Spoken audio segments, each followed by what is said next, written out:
Welcome back, all my YouTube subscribers, Twitter followers, all the big Giant fans out there. The Giants have a huge matchup this week against the Tennessee Titans as they try to go for 5 out of 6 and keep their slim playoff hopes alive. Before we get into this matchup, I figured we would go over all the scenarios of which the Giants need to take place to try to make the playoffs this year. So let's jump right into it, shall we? So before the Giants have any chance at the playoffs, they're going to need to sweep the remaining schedule against the Titans, the Colts, and the Cowboys, and then they're going to need a lot of help. They're going to need 2 L's from the Vikings, 2 from the Eagles, 2 from the Panthers, 2 from the Skins, 1 from the Packers, and either one or the other of the Bucks or the Lions need to lose 1 game. Now, to be honest, I'm not too worried about the last few parts of that scenario. I think Green Bay will definitely lose 1 game, and I don't think both the Bucks and Lions are both going to win out, so I'm not even going to waste my time going over their schedule. So we'll start with the Carolina Panthers, who are the first of 4 teams the Giants need to lose 2 games for the Giants to have any chance to make the playoffs. The Carolina Panthers play the Saints,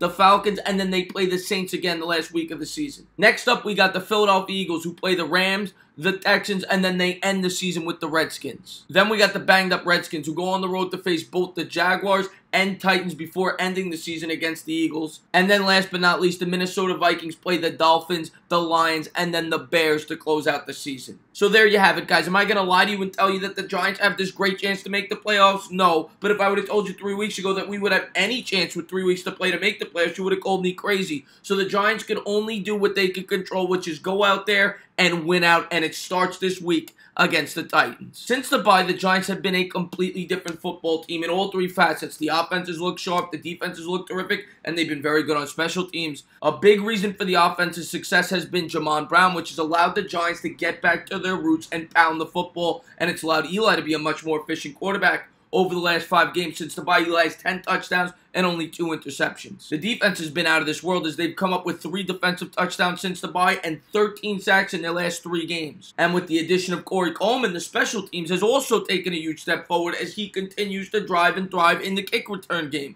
And of course, the biggest reason of all is Saquon Barkley has been performing at an MVP type level. This guy is on another level, and the Giants need to continue to feed him the rock this week. Now, the best way to describe this Tennessee Titans football team is they are hit or miss. Some weeks they look unbelievable. They beat New England, they beat Dallas, and other weeks they look lost. They lost to Miami, they lost to Buffalo, and they narrowly beat the Jets. Now, one thing the Giants definitely have going for them in this game is that it will be played at MetLife. If you go back and look at Mariota's career, he's not been the same quarterback on the road. There's no doubt about it. He's never had a year in which he's finished over 500 on the road. His career record on the road is 11-18. This year he's 2-5, and his numbers reflect it. On the road this year, he has 6 touchdowns and 7 picks. At home, 8 touchdowns and 3 picks in 1 less game. Now, when I think about this Tennessee Titans football team, I think of a very disciplined football team. This team doesn't have a bunch of stars, but they do what they have to do to get wins. They're like a blue-collar team. They're the least penalized team in football this year, so they're very disciplined. They also have the #1 ranked red zone defense in football, so they've done a great job of keeping teams out of the end zone. They only give up a touchdown 44% of the time a team enters the red zone for the season, and they've thrived in special teams. They're averaging over 29 yards a kick return, which leads the league, and they're 4th in the league in yards per punt return. And of course, they're going to try to jam the ball down the Giants' throat. And if I'm the Giants, I stack the box. Their leading receiver, Corey Davis, is having a pretty good year. He has about 800 yards receiving. But other than him, they don't have any real weapons in the passing game. And Marcus Mariota, he's not going to beat you with his arms. What you got to worry about this team is on the ground. Derrick Henry last week had 4 touchdowns and he rushed for over 200 yards, and Mariota can run with it too.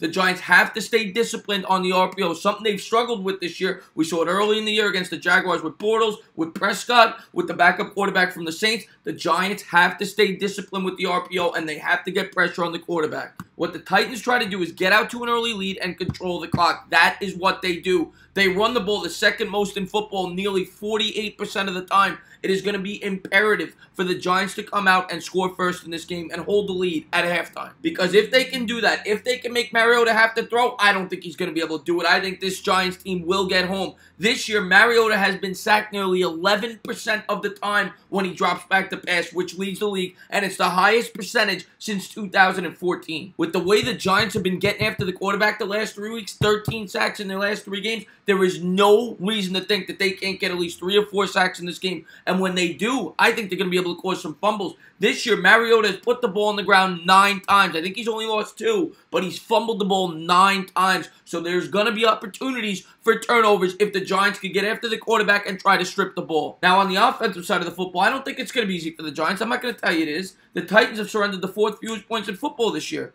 But I think the Giants will have opportunities. There's no doubt about it. And if the Giants can put up 20 points in this game, they're going to win. If they put up 20 points and don't turn the football over, they will win this game with ease.